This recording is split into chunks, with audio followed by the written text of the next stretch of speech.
The fluorescent lights of Harper's grocery buzzed like a chorus of tired bees, casting a sterile glow over aisles crammed with canned soups and brightly colored cereal boxes. The air smelled of fresh bread and faintly of bleach, a scent that clung to the linoleum floors. 10-year-old Amara Jackson stood at the edge of the produce section, her sneakers scuffing against the tiles, her small hands clutching a crumpled $5 bill. Her braids, neatly woven with tiny beads that clicked softly when she moved, framed a face bright with curiosity and a hint of worry. Her mama had sent her for milk and eggs, but the prices on the shelves seemed to mock the thin bill in her hand.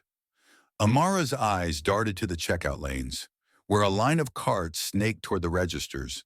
That's when she saw him, an elderly man in a wheelchair, his hands trembling as he fumbled with a handful of coins and crumpled bills. His gray hair was thinning, his jacket threadbare, and his face carried the weight of years etched in deep lines. The cashier, a teenage girl with a bored expression, tapped her nails on the counter, her impatience louder than words. The man's groceries, a loaf of bread, a can of tuna, a single apple, sat in a plastic basket on his lap, pitifully small. Amara's heart gave a little tug. She knew that look, the one that said you were counting every penny and praying it was enough. She'd seen it on her mama's face too many times, especially when the bills piled up and the fridge grew bare. Without thinking, she stepped forward, her sneakers squeaking. "Excuse me, sir," she said softly, her voice clear despite the supermarket's hum. "Can I help?" The man, Mr. Clarence Thompson, though she didn't know his name yet, looked up, his eyes cloudy with age but sharp with surprise. "What's that, girl?" His voice was gruff, like gravel underfoot, but there was no malice in it. "Your money," Amara said, pointing to the coins spilling from his hand. "I can count it for you. Make sure it's right." The cashier rolled her eyes, but Amara ignored her. She knelt beside Mr. Thompson's wheelchair, her small fingers deftly gathering the coins. 2 quarters, 3 dimes. That's 80 cents so far. She glanced at the register's total, $4.87. Mr. Thompson's bills, worn and soft as tissue, added up to $4. He was short. Amara's stomach twisted. She looked at the $5 bill in her own hand, meant for her mama's milk and eggs.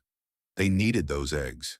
But the way Mr. Thompson's shoulders slumped, the way his hands shook, she couldn't walk away. "Here," she said, handing her bill to the cashier. "This'll cover it." Mr. Thompson's eyes widened. "Now hold on, child. You don't need to." "It's okay," Amara said, her smile small but steady. "I've got enough." It was a lie, but it felt right. The cashier shrugged, rang up the purchase, and handed Mr. Thompson his bag. Amara helped him tuck it into the basket on his lap, her hands gentle but sure. "You take care, sir," she said, stepping back. Mr. Thompson stared at her, his mouth working as if searching for words. Finally, he nodded. "You're a good one, girl. What's your name?" "Amara," she said, her cheeks warming. "Clarence Thompson," he replied, his voice softer now. "Thank you, Amara." As he wheeled away, Amara stood there, the weight of her empty pocket sinking in.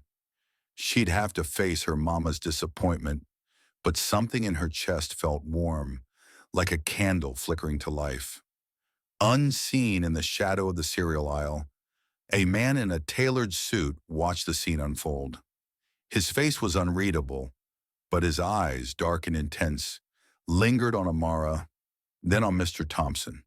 He adjusted his cufflinks, gold glinting under the lights, and slipped out of the store without a word. Amara's walk home was slow, the evening air cool against her skin. The neighborhood around Harper's grocery was a patchwork of sagging porches and vibrant murals, where kids played basketball in cracked driveways, and old folks sat on stoops, swapping stories. Amara's home, a narrow 2-story with peeling blue paint, sat at the end of Maple Street. Inside, the smell of cornbread greeted her, but so did her mama's sharp gaze. Amara Jane Jackson, where's the milk? Renee Jackson stood in the kitchen, hands on her hips, her nurse's scrubs still creased from a double shift. Amara's throat tightened.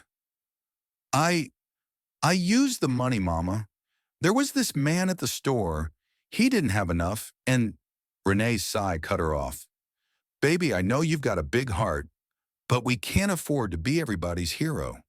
We barely got enough for ourselves. I'm sorry, Amara whispered, her eyes on the floor.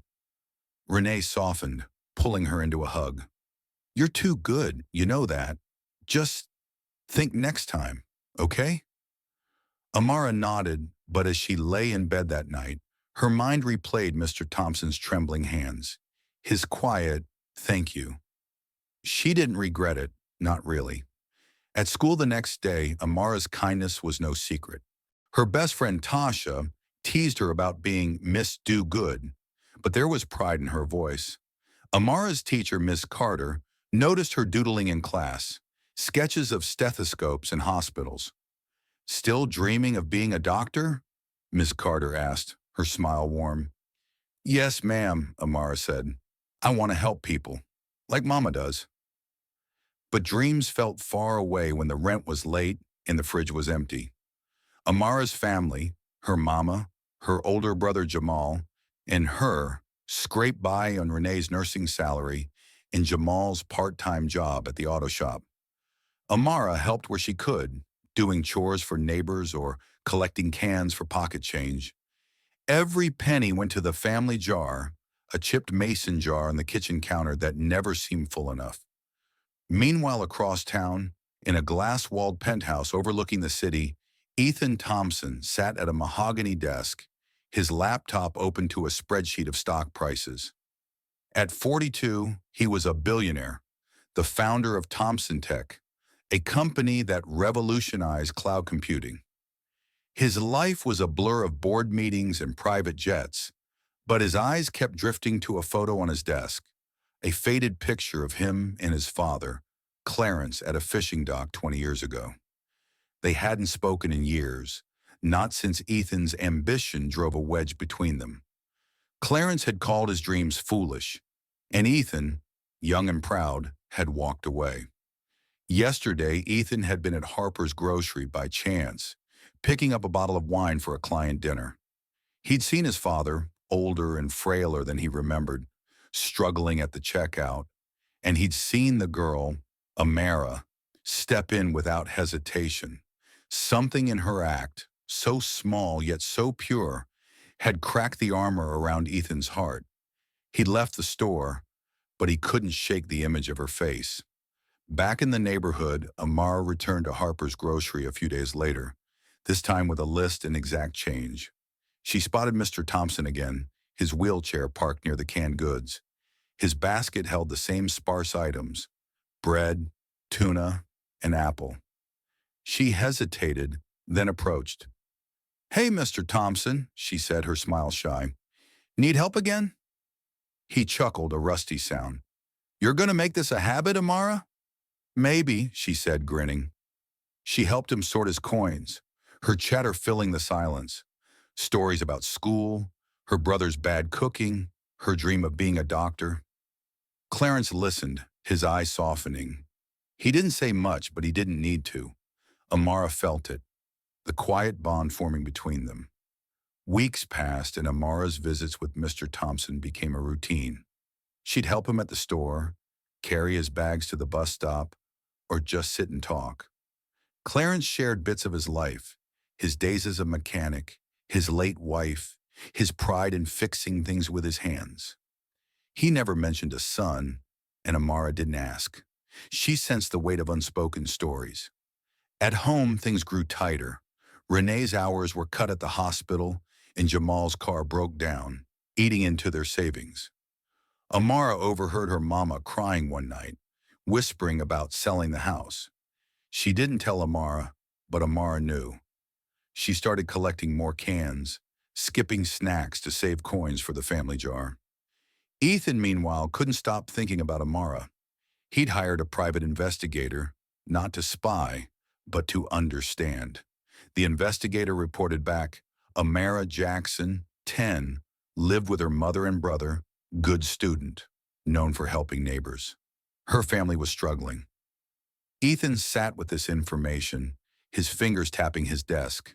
He'd built a fortune, but what had he done with it? His father's words echoed, money don't fix what's broken inside. One evening, Ethan drove to Harper's Grocery, his Bentley out of place in the parking lot. He saw Amara helping Clarence again, her laughter bright as she teased him about his Apple obsession. Ethan's chest ached. He remembered his father's hands, strong and calloused, teaching him to cast a fishing line. He remembered their fights, his own stubborn pride, and he saw Amara, a child with nothing, giving everything. Ethan made a decision. He contacted his lawyer, setting things in motion. He didn't want Clarence to know, not yet.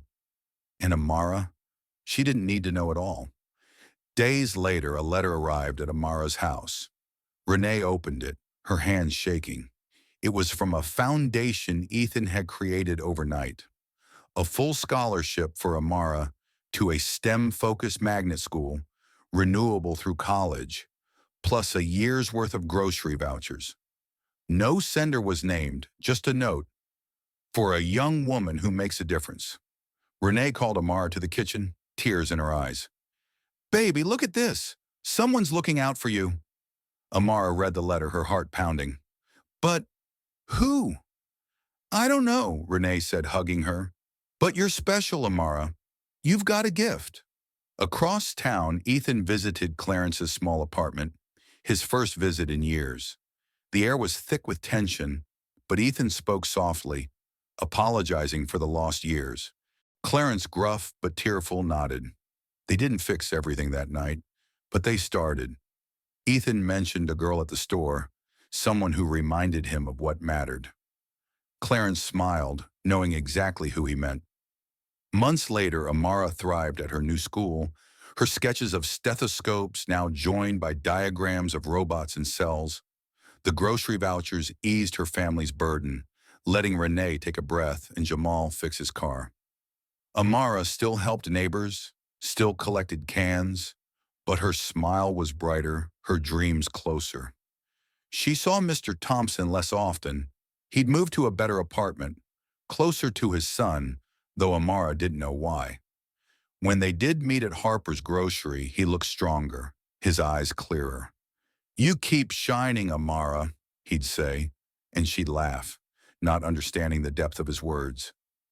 Ethan and Clarence rebuilt their bond slowly, fishing trips replacing old arguments. Ethan never told Amara the truth, and neither did Clarence. Her kindness didn't need a reward. It was enough that it had changed them. One spring day, Amara stood at the supermarket checkout, her mama's list in hand. A woman behind her struggled with a heavy bag, and Amara stepped in, her small hands steady. She didn't see Ethan watching from the parking lot, his smile quiet but proud. She didn't need to. As the sun set, Amara walked home, her braids swaying, her heart full. She'd help someone again, and that was enough. The world felt a little brighter, a little kinder, because of her. If Amara's story touched your heart, hit that like button and share this video to spread her light. Subscribe for more stories that remind us of the power of kindness, and let's make the world a little brighter together.